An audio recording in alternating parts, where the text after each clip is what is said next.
ज्ञान वो इन्वेस्टमेंट है जिसका डिविडेंड यानी मुनाफा जीवन के अंत तक मिलता रहता है। मैं ऐसा मानता हूं कि एक सामान्य जिंदगी जीने के लिए इंसान को रोटी कपड़ा और मकान के अलावा अगर किसी चीज की सबसे ज्यादा जरूरत होती है तो वो है शिक्षा, एजुकेशन। आपके पास यदि धन है तो आप उसे गोल्ड में कन्वर्ट कर सकते हैं। धन हो या सोना, दोनों के कम होने का या खो जाने का डर हो सकता है, पर यही धन को अगर हम नॉलेज में कन्वर्ट करते हैं तो वो कभी कम नहीं होगा और ना ही उसकी चोरी हो सकती है। देखिए, जीवन में मुझे बहुत सी बातों ने प्रभावित किया है। मेरे ये अनुभव सुनने में शायद साधारण लगे, पर इनमें छिपा सार असाधारण है, अनमोल है। यदि मैं आपसे पूछूं कि सबसे शक्तिशाली व्यक्ति कौन है, सबसे शक्तिशाली व्यक्ति कौन है, तो कोई कहेगा कि जिसके पास पावर है, वेपन्स हैं, शस्त्र है, धन है, किसी देश का राजा या किसी सल्तनत का वारिस है। मेरा ऐसा मानना है कि वेपन्स, मनी किसी को पावरफुल नहीं बनाते, या अगर बनाते भी हैं तो कुछ समय के लिए ही बना पाते। दौलत आज होगी, कल नहीं। शस्त्र का ज्ञान तभी तक काम आएगा जब तक वो शस्त्र चल सकता है। Once it is used it becomes obsolete. पर शास्त्र का ज्ञान कभी नहीं रुकता। Knowledge can never be obsolete. शास्त्र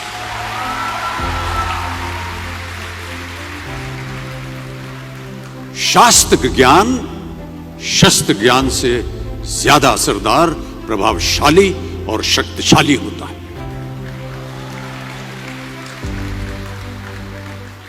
अब देखिए, एक राजा ने कितने राज्यों पर विजय प्राप्त की, कौन कौन से शस्त्रों का इस्तेमाल किया, कितने सैनिक थे, यह शायद आपको याद न हो, पर जीरो की खोज किसने की, बल्ब का आविष्कार किसने किया, राष्ट्रगान किसने लिखा, ओथेलो मैकबेथ की रचना किसने की, ये आपको जरूर याद रहेगा।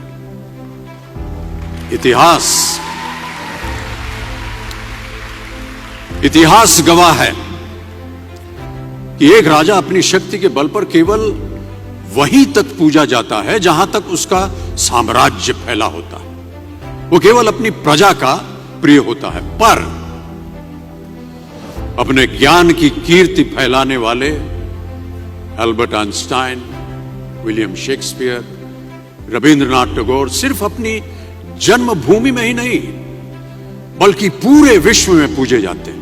संपूर्ण मानव जाति के लिए वो प्रेरणा स्रोत बनते हैं।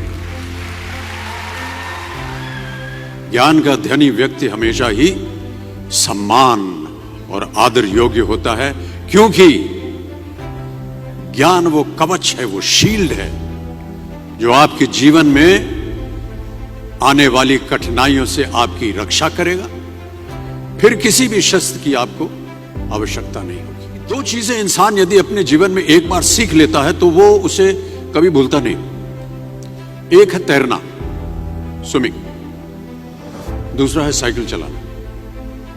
सालों बाद भी अगर आप इन क्रियाओं को करेंगे तो कभी भी इस बात की चिंता नहीं होगी कि आपको स्विमिंग करना या साइकिल चलाना याद है कि नहीं। You will confidently do it. काश कि हम पढ़ाई भी इसी नजरिए के साथ करें,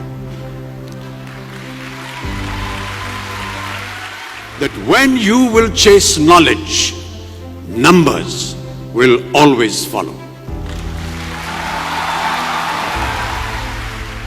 देखिए, महाभारत में जब गुरु द्रोणाचार्य ने एकलव्य को अपना शिष्य मानने से और अपने गुरुकुल में लाने से इनकार कर दिया था, तो एकलव्य ने क्या किया, अपने गुरु की प्रतिमा, एक मूर्ति बनाई और केवल उस मूर्ति से प्रेरणा लेकर ही धनुर्विद्या सीखने में वही सफलता प्राप्त की जो बाकी योद्धाओं को द्रोणाचार्य के गुरुकुल में रहकर हुई।